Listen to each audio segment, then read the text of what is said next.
आप सभी विद्यार्थियों का हमारे YouTube चैनल पर स्वागत है। कक्षा 10वीं की बिहार बोर्ड की जो गणित पुस्तक है उसको हम लोग पढ़ रहे हैं। प्रश्नावली 3.4 को अब हम लोग बना रहे हैं और प्रश्नावली 3.4 से पहले के सारे प्रश्नों को हम लोगों ने हल किया है। सारे प्रश्नावली को हल किया है। अगर आप चैनल पर नए हैं तो प्लेलिस्ट को चेक करें और चैनल को सब्सक्राइब करें। तो चलिए वीडियो को आगे बढ़ाते हैं और प्रश्न संख्या 4 को हल करेंगे। कक्षा 10वीं की एक्सरसाइज 3.4 का 1 नंबर का 4 नंबर हल करेंगे। ठीक है, तो कक्षा 10वीं की क्लास 10th की जो मैथमेटिक्स है उसी को बना रहे हैं और एक्सरसाइज है हमारा 3.4, यही तो है। तो चलिए इसको हल करते हैं। क्वेश्चन नंबर 1 के चौथा सवाल। तो चौथा सवाल दिया क्या है देखिएगा, हल करते हैं। एक कहता है विलोपन विधि, दूसरा कहता है प्रतिस्थापन विधि। दो विधि से हमें हल करना है और दोनों विधि में से कौन सा अच्छा है यह भी आपको बताना है। तो चलिए हल करते हैं। x/2 प्लस 2y/3 बराबर -1। इसको आप हल कीजिए तब समीकरण 1 मानिए। तो हल करेंगे तो क्या होगा, इन दोनों को जब हम एलसीएम करेंगे तो छो आएगा। तो एलसीएम करेंगे तो छो आएगा। तो इसी स्थिति में क्या करेंगे, इसको इसके साथ, इसको इसके साथ गुणा करेंगे। तो 3 गुना x बराबर 3x और प्लस क्या हो जाएगा 2 दूना 4y। ठीक है, अब बराबर क्या है -1 है ना। तो यहां देखिए 1 है तो बटे में 1 छिपा है। क्या है ये, छिपा है। तो तिरछा तिरछी गुना कीजिए, इसको इधर गुना कीजिए, इसको इधर गुना कीजिए और बराबर के इस पर उस पर लिख दीजिए। तो क्या हो जाएगा 3x प्लस 4y बराबर क्या हो जाएगा, इधर 1 से गुना हुआ तो कोई चिन्ह बदलेगा नहीं, कुछ नहीं होगा। और यहां माइनस के साथ गुना होगा, -1 के साथ 6, तो क्या हो जाएगा -6। यही हमारा समीकरण 1 है। क्लियर, यहां तक समझ में आया? उम्मीद है समझ में आ गया होगा। ठीक है, ये हमारा समीकरण 1 निकल गया। अब समीकरण 2 निकालने के लिए क्या दिया है, दिया है हमें x माइनस वाई बटे 3 और बराबर के 3। इसका भी भिन्न का जोड़ या घटा जो है उसको बनाइए। यहां 1 छिपा है तो यहां 3 हो जाएगा और इसको इसके साथ, इसको इसके साथ गुणा कीजिए तो 3x माइनस वाई बराबर 3। क्लियर। अब देखिए यहां भी तो 1 छिपा है, इसको इधर गुना कीजिए, इसको इधर गुना कीजिए। क्या हो जाएगा 3x माइनस वाई बराबर 3 तिया 9। ये हमारा समीकरण 2 निकला। यहां तक समझ में आ गया? चलिए कोई दिक्कत नहीं होगा, आगे बढ़ते हैं। अब देखिए ये समीकरण और ये समीकरण दोनों में क्या समान है, 3x दोनों समान है। तो क्या करेंगे, समीकरण 1 तथा 2 से कुछ समान करने की और आवश्यकता नहीं है। समीकरण 1 तथा 2 से देखिए ये जो प्रश्नावली है इससे आपके बोर्ड एग्जाम में प्रश्न रहते ही हैं। इसलिए आपसे रिक्वेस्ट है कि वीडियो को स्किप ना करें और ध्यान पूर्वक समझते हुए बनाएं। और जब आप मैथ्स बनाते हैं तब आप एकाग्र होकर पढ़ें। ऐसा नहीं कि मैथ्स बनाते हुए इधर उधर ताक झाक करें, दूसरे के बातों पर आपको ध्यान रहे तो आपका मैथ्स आपसे नहीं बनेगा। ठीक है, मैथ्स को आप क्या डराएंगे, आपको ही मैथ्स डरा देंगे। इसलिए ध्यान पूर्वक बनाएं। ठीक है ना। चलिए समीकरण 1 कहता है 3x प्लस 4y बराबर -6 और समीकरण 2 कहता है 3x माइनस वाई और बराबर 9। तो इसको देखिए यहां चिन्ह समान है तो घटाएंगे, यहां क्या घटाने पर चिन्ह बदलेगा और यहां पर क्या हो जाएगा, माइनस है तो प्लस और यहां माइनस। तो अब देखिए क्या होना है, ये माइनस और प्लस कट गया, पहला बात। और दूसरा 4 और 1 5y हो गया और बराबर इधर देखिए क्या हो जाएगा, ये जब ये जब होगा 9 और 6 15, क्या हो जाएगा 9 और 6 15। 9 और 6 15। तो 15 तो हुआ, लेकिन ये माइनस में होगा कि प्लस में? ये माइनस में होगा कि प्लस में, बताइए। यहां 9 6 15 माइनस में। क्लियर? यहां तक समझ में आ गया होगा, यहां तक समझ में आ गया होगा। ये माइनस में होगा, तो अब देखिए क्या होगा। इसलिए y बराबर 15/5 और भी माइनस में, तो 5 एकम 5, 5 तिया 15, इसलिए y बराबर क्या हो गया? -3। y बराबर -3। इतना समझ में आया?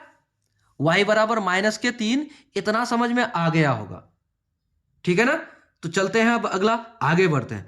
अब देखिए इस y का मान समीकरण 1 या फिर 2 जिसमें रखिए आप, आपका मान निकल जाएगा। ठीक है ना? तो समीकरण 2 में रखने पर y का मान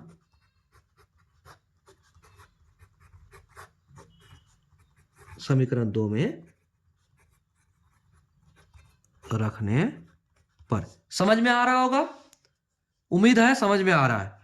तो y का मान समीकरण 2 में, समीकरण 2 हमारा है 3x माइनस y बराबर 9। तो 3x माइनस y क्या है हमारा?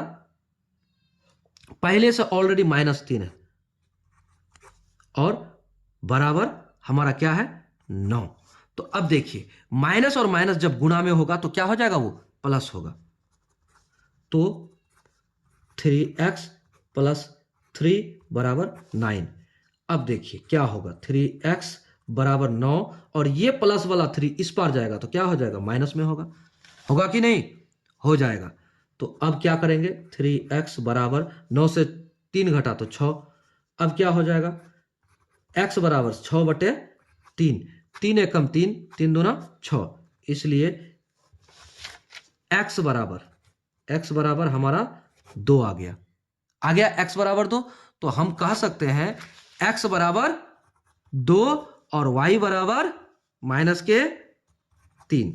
यही आंसर है, हमारा आंसर यही है। तो अब यहां पर एक बात आपको समझाना चाहेंगे, देखिए थोड़ा ऊपर कर लेते हैं, ठीक है, और उसके बाद समझिए। यहां पर हम कहेंगे कि हम लोगों ने इसको हल किससे किया? ये हमने विलोपन विधि से किया। किससे किया? विलोपन विधि से किया।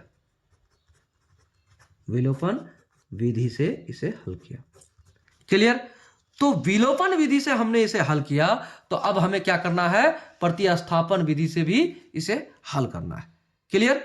चलिए आगे बढ़ते हैं। इसी चौथे सवाल को अब हमें हल करना है किससे? प्रतिस्थापन विधि से। किस विधि से? प्रतिस्थापना विधि से। तो देखिए हमें समीकरण 1 क्या निकला है? ये समीकरण 2 निकला है ये। हमें और निकालने की कोई आवश्यकता नहीं, डायरेक्टली हम इसे लिख सकते हैं। तो समीकरण 1 है हमारा 3x प्लस 4y बराबर -6, ये हमारा समीकरण 1। और समीकरण 2 है हमारा 3x -y और बराबर 9, ये हमारा समीकरण 2 है। ये तो हमें दिया हुआ था। ठीक है, क्लियर? तो अब हमें क्या करना है? इसे आगे हल करना है। तो समीकरण 1 या 2 से लेकर आगे बढ़िए। समीकरण 2 से, तो समीकरण 2 से यहां देखिए 3x -y बराबर 9, यही है। तो हम ऐसा कर सकते हैं कि इस -y को उस पार लेके चले जाते हैं। 3x -9 बराबर, ये -9 इसलिए इस बराबर के इस पार आया इसलिए, और बराबर के उस पार ये जाएगा तो इसका चिन्ह बदल जाएगा, तो बराबर y। इसका मतलब ये हुआ y बराबर हुआ 3x -9। ये हमारा समीकरण 3 हमारा निकल गया। तो y का मान जब निकल गया तो हम y का मान किससे निकाले? समीकरण 2 से। तो समीकरण 1 में रखने पर मान समीकरण 1, समीकरण 1 क्या कहता है? 3x प्लस 4y बराबर -6, यही कहता है। तो अब हम क्या करें? y के जगह पर इसको रख दें। तो 3x प्लस 4 और y के जगह पर 3x माइनस 9 और बराबर माइनस के 6। हल कीजिए, क्या हो जाएगा? 3x प्लस 4 तिया 12, x माइनस 9 चौका 36 और बराबर माइनस के 6। अब हम क्या कर सकते हैं? देखिए 12 और 3, इसको हम एरो दे देते हैं, यानी या का चिन्ह, क्योंकि इधर बराबर है इसलिए। तो क्या करें? 12 और 3 15x बराबर माइनस के 6, और ये माइनस के 6 उस पार जाएगा तो क्या हो जाएगा?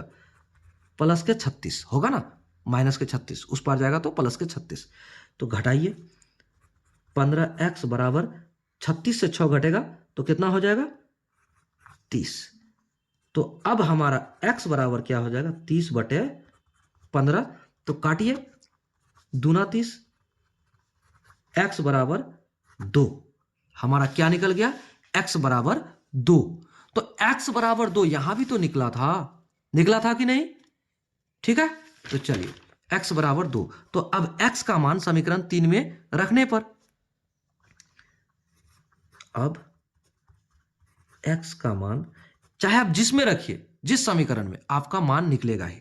x का मान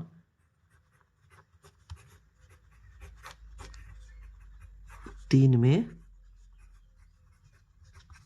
रखने पर, तो समीकरण 3 कहता क्या है? y बराबर 3x माइनस 9, यही कहता है। तो देखिए क्या करेंगे, 3 गुना x कितना है? 2 माइनस 9, तो क्या हो जाएगा? 3 दूना 6 माइनस 9। अब क्या हो जाएगा? 9 से 6 घटेगा तो माइनस के 3। ये माइनस के 3 ही y है। y बराबर माइनस के 3 है। जब y बराबर माइनस के 3 है और x बराबर 2 है, तो हमारा जवाब क्या हुआ? x बराबर 2, y बराबर माइनस के 3। यही तो हुआ। तो ये तो हमारा पहले से ऑलरेडी था, यही हमारा आंसर है। तो प्रतिस्थापन विधि और विलोपन विधि दोनों से हम लोगों ने हल कर लिए। ये है विलोपन विधि से हल किया था पहले, और उसके बाद फिर हमने प्रतिस्थापन विधि से हल करना प्रारंभ किया और ये बना दिया। ठीक है, तो प्रश्न संख्या 1 के सारे प्रश्नों को इस तरह से हम लोगों ने हल कर लिया। तो चलिए, चैनल पर नए हैं, पुनः एक ही बात कहेंगे, नए हैं तो सब्सक्राइब कीजिए, और पुराने हैं तब भी आप वीडियो को लाइक कीजिए, अपने दोस्तों को शेयर कीजिए। चलिए मिलते हैं अगले वीडियो में नेक्स्ट सवाल के साथ, तब तक के लिए जय हिंद।